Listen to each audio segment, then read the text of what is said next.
Assalamualaikum warahmatullahi wabarakatuh, Sobat Sehat Indonesia. Semoga Anda pada hari ini senantiasa dalam keadaan sehat walafiat. Ketemu lagi dengan saya, Dr. Apoteker Gintoko MSc.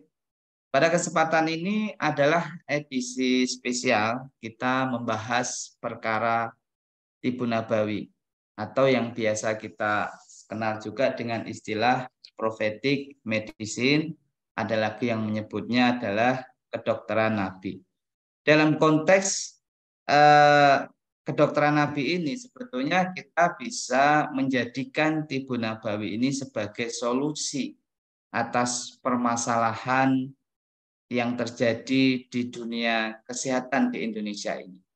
Nah, alangkah baiknya saya akan berbicara dalam konteks bagaimana problematika atau kesehatan yang terjadi di Indonesia saat ini. Yang pertama, saat ini kita masih punya problem besar terkait dengan ketergantungan obat Indonesia kepada asing. Ini sesuatu yang menurut saya adalah sudah pada kondisi yang tidak bisa dibiarkan. Artinya sebetulnya Indonesia tidak dalam keadaan atau tidak sedang baik-baik saja ya teman-teman semuanya. Kenapa saya katakan ini? Karena Indonesia ini sudah merdeka lebih dari 70 tahun tetapi tidak juga kunjung ya punya kemandirian obatnya yang masih bergantung kepada asing, bisa dikatakan 96%.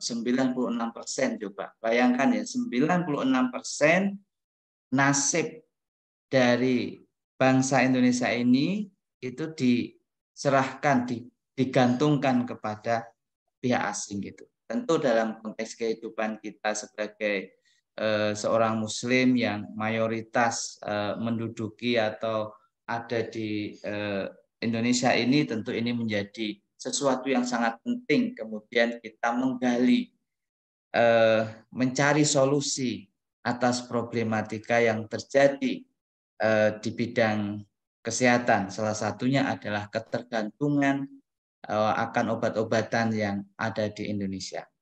Padahal kita tahu bagaimana sejarah penemuan awal dari obat-obatan itu sejatinya itu adalah dikembangkan oleh para ilmuwan Muslim.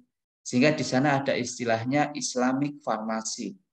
Islamic Pharmacy adalah mencontohkan bagaimana ilmuwan-ilmuwan Muslim mengembangkan sebuah teknologi penemuan obat, terutama yang masih berbasis pada obat-obat bahan alam seperti yang dikembangkan oleh Ibnu Al-Baitar yang mengkoleksi 3.500 jenis tumbuh-tumbuhan dan juga menulis referensi rujukan sebanyak 3 referensi seperti ensiklopedi makanan dan obat misalkan. Ini contoh bagaimana kemudian kita harus berpikir tentang mengembalikan kembali Tibu Nabawi ini sebagai solusi atas problematika yang terjadi dengan bangsa kita ini.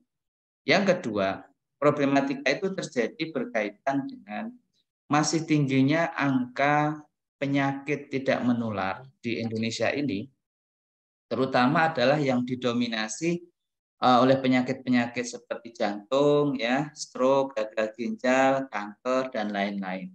Dan kalau kemudian kita merujuk kepada bagaimana solusinya, tentu tidak ada cara lain adalah kita perlu mengintroduksi konsep Tibu Nabawi dalam pelayanan kesehatan formal yang saat ini didominasi oleh sebuah hegemoni dari kedokteran Barat yang kemudian sangat menegasikan peran-peran integratif konsep atau kesehatan integrasi. Maka dengan cara kita meneladani apa yang dibawa Rasul Muhammad SAW yang secara fisiknya beliau sendiri sudah dijelaskan di dalam kitab Syama'il Muhammadiyah oleh Imam At-Tirmizi bahwa Rasulullah SAW ini adalah figur yang fisiknya itu demikian sehat. Jadi Sirah Nabawiyah pun juga menjelaskan Rasulullah itu hanya sakit 2 kali ya, sobat sehat semuanya, yaitu pada saat perang Khaibar diracun oleh Zainab binti Haris, dan sebelum beliau wafat, 3 hari sebelum beliau wafat, beliau mengalami sakit. Jadi dalam konteks ini kalau kemudian kita tarik ke dalam problematika kesehatan Indonesia saat ini seperti bertolak belakang gitu.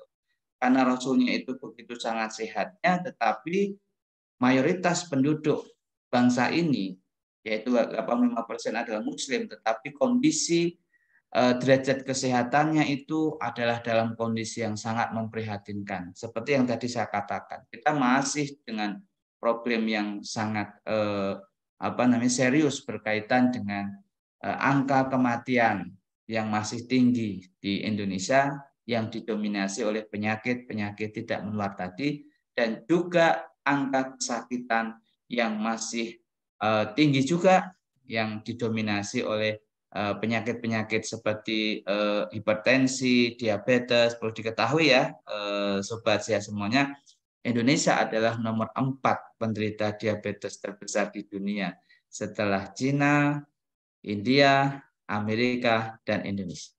Jadi tidak ada kata lain kecuali kita jadikan Tibun Nabawi sebagai gaya hidup dan solusi atas problematika yang ada di bangsa ini. Semoga yang singkat ini memberikan makna yang besar untuk merubah derajat kesehatan masyarakat dan juga kemandirian obat. Demikian, terima kasih. Assalamualaikum warahmatullahi wabarakatuh.